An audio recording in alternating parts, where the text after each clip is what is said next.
Germany's top intelligence services issued an emergency-level assessment this week, and the words coming out of Berlin right now are unlike anything we've heard since the Cold War. German Foreign Minister Johann Wadephul did not mince words. He said, and we're paraphrasing from his official statement, that Russia is, at the very least, creating the option for itself to wage war against NATO by 2029.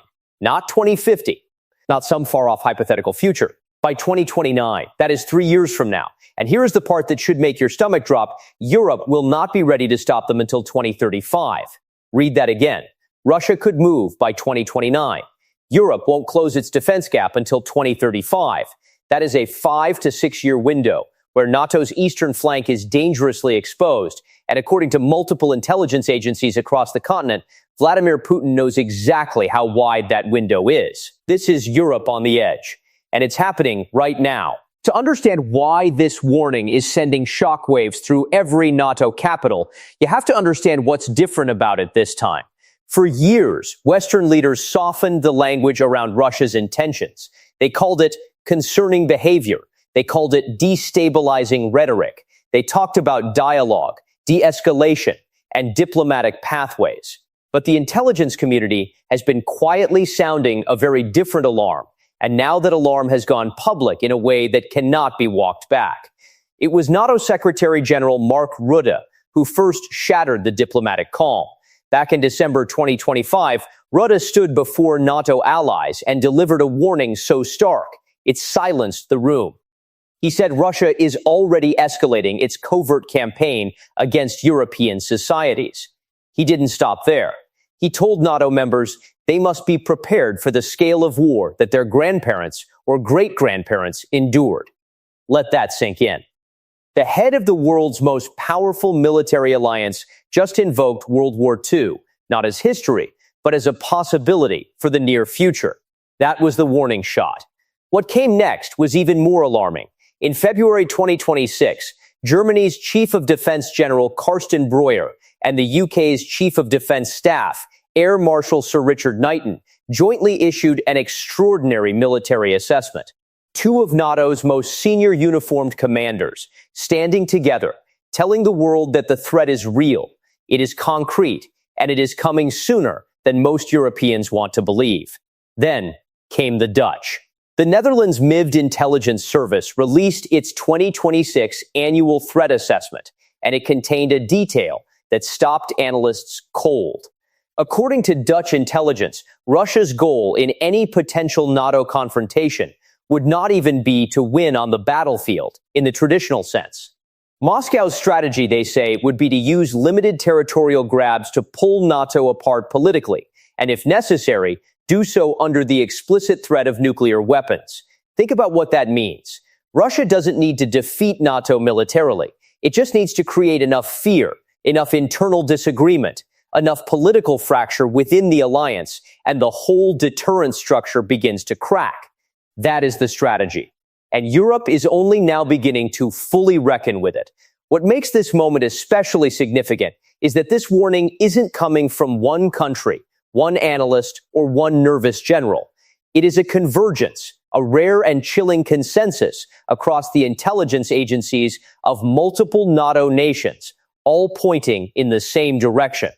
Germany's BEND, its Foreign Intelligence Service, and the Bundeswehr have both reported that Moscow is preparing for the option of a large-scale conventional war with NATO before the end of this decade.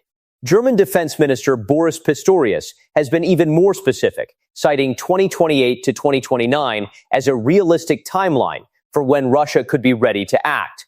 Denmark's FE intelligence service issued a separate warning, concluding that Russia could be prepared to strike the Baltic states within just 1 year of hostilities in Ukraine ending, and within 5 years could be capable of waging a large-scale European war.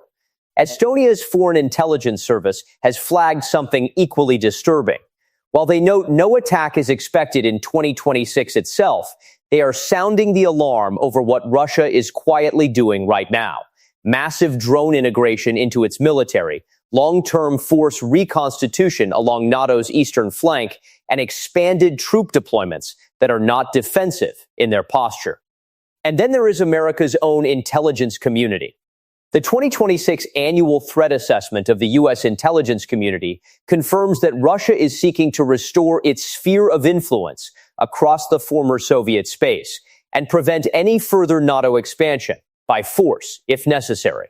Retired General Philip Breedlove, the former NATO Supreme Allied Commander for Europe, said this week that he believes there is a lot of truth in the German assessments. He issued a chilling reminder to anyone who thinks this is overblown. Russia gave the West two explicit written documents at the very beginning of the full-scale invasion of Ukraine. They spelled out their demands. They spelled out their intentions. And the West ignored them. Breedlove's message is clear. Do not make the same mistake twice. The intelligence picture is no longer ambiguous.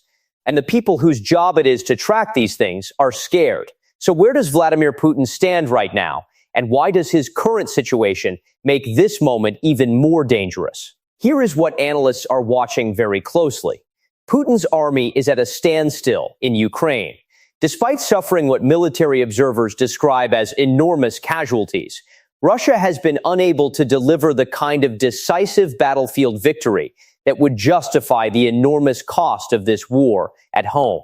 He appears powerless to project influence over Iran, one of his few remaining allies. And in a significant diplomatic blow, Hungary's Viktor Orban, long considered Putin's closest friend inside the European Union, recently suffered a major domestic political setback that weakened Moscow's grip on its most reliable European voice.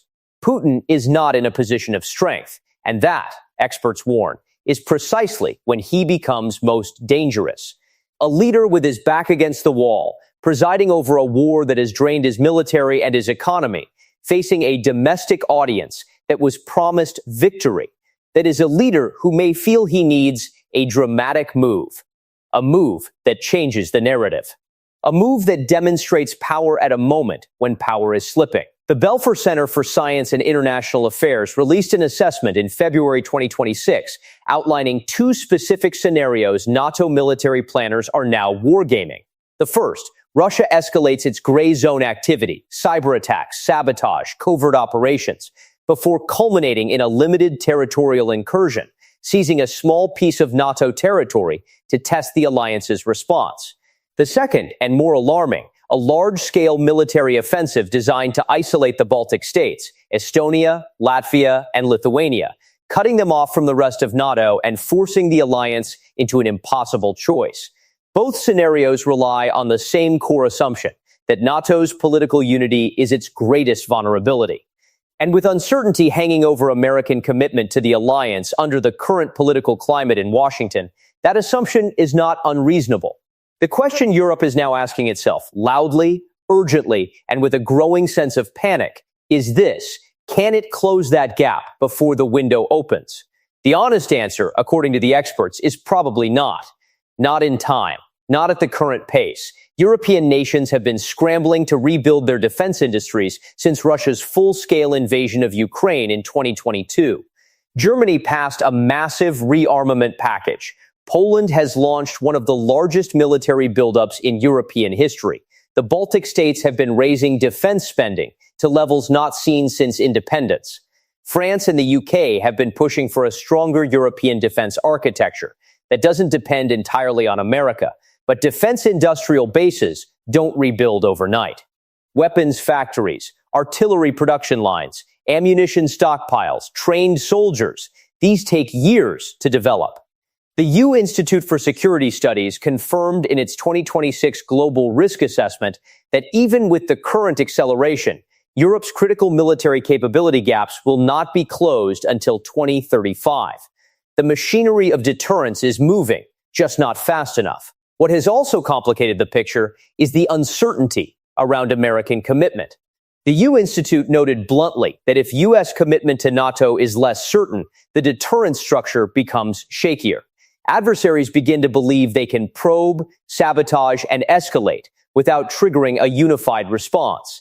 And renewed political tensions between Washington and European capitals over trade, Greenland, and burden sharing have done nothing to reassure nervous allies in Tallinn, Riga, and Warsaw. Latvia has already announced it is ready to host an additional American military contingent following reports that Washington may be reducing its troop presence in Germany. That is a small nation bordering Russia, essentially asking America not to leave because it knows what happens if it does. There is one more element of this crisis that almost nobody is talking about, and it may be the most important of all. Russia has not just been building conventional military options. It has been threading nuclear language through every major diplomatic statement for the past 2 years. When Dutch intelligence revealed that Moscow's strategy could involve pulling NATO apart politically under the threat of nuclear weapons use, it confirmed what defense analysts have been whispering for months. Russia sees nuclear signaling not as a last resort, but as a tool of political coercion to be deployed early and deliberately. Russian Foreign Minister Sergei Lavrov, in his address to the United Nations General Assembly in late 2025, delivered what he called a stark warning to the West. While insisting Russia had no plans to attack NATO countries, he followed that statement immediately with a direct threat that any aggression against Russia would be met with a decisive response, and there should be no doubt about this among those in NATO and the EU.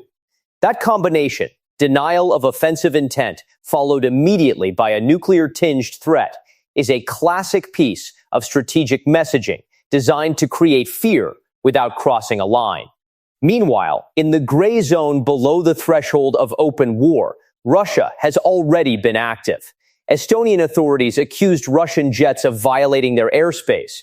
NATO forces shot down drones over Polish territory. Sabotage operations targeting undersea cables, power infrastructure, and logistics networks across Northern Europe have been attributed to Russian intelligence services. These are not random provocations. They are tests, probing for weakness, probing for hesitation, probing for the point where NATO blinks. The U Institute for Security Studies put it plainly, the greatest risk right now is not a sudden full-scale invasion. It is the slow burn erosion of Europe's security environment through actions that stay just below NATO's Article 5 threshold, the clause that triggers collective defense. Russia doesn't need to start a war. It just needs to make Europe feel like it already has. So where does this go from here? NATO is not standing still. An emergency-level review of alliance defense posture is underway. European defense ministers have been meeting with increasing urgency, and the political pressure on every NATO government to dramatically accelerate military spending is now immense. The phrase wartime footing, once unthinkable in the boardrooms of Brussels, is being used in serious policy conversations. The coming months will be critical. NATO's next summit will force a reckoning over whether the alliance can credibly deter Russia before that 2029 window opens. The question of American troop commitments to Europe's eastern flank must be answered clearly and publicly, because ambiguity is exactly what Moscow is betting on. Ukraine remains the central variable in all of this. The U Institute's assessment made clear that a ceasefire on Russia's terms, one that locks in territorial gains achieved through force, would set a catastrophic strategic precedent. It would signal to Moscow and to every authoritarian government watching that aggression works, that borders can be redrawn by force, that NATO blinked. And if NATO blinks on Ukraine, the next test will not be long in coming. Europe has faced existential moments before. It has rebuilt from rubble before. But the generation now sitting in the parliaments and the defense ministries of the continent grew up in the peace dividend years, years when the idea of war on European soil felt like ancient history. That era is over. The intelligence is in. The warnings have been issued. The window is open. The only question now is whether Europe and its allies move fast enough to close it. This story is not finished. It is just beginning. Stay close, stay informed, and do not look away, because what happens in the next few years in Europe will shape the entire world for decades to come. If this video gave you perspective you weren't getting anywhere else, hit that subscribe button right now, turn on notifications, and share this with someone who needs to understand what is happening. The world is watching. You should be too.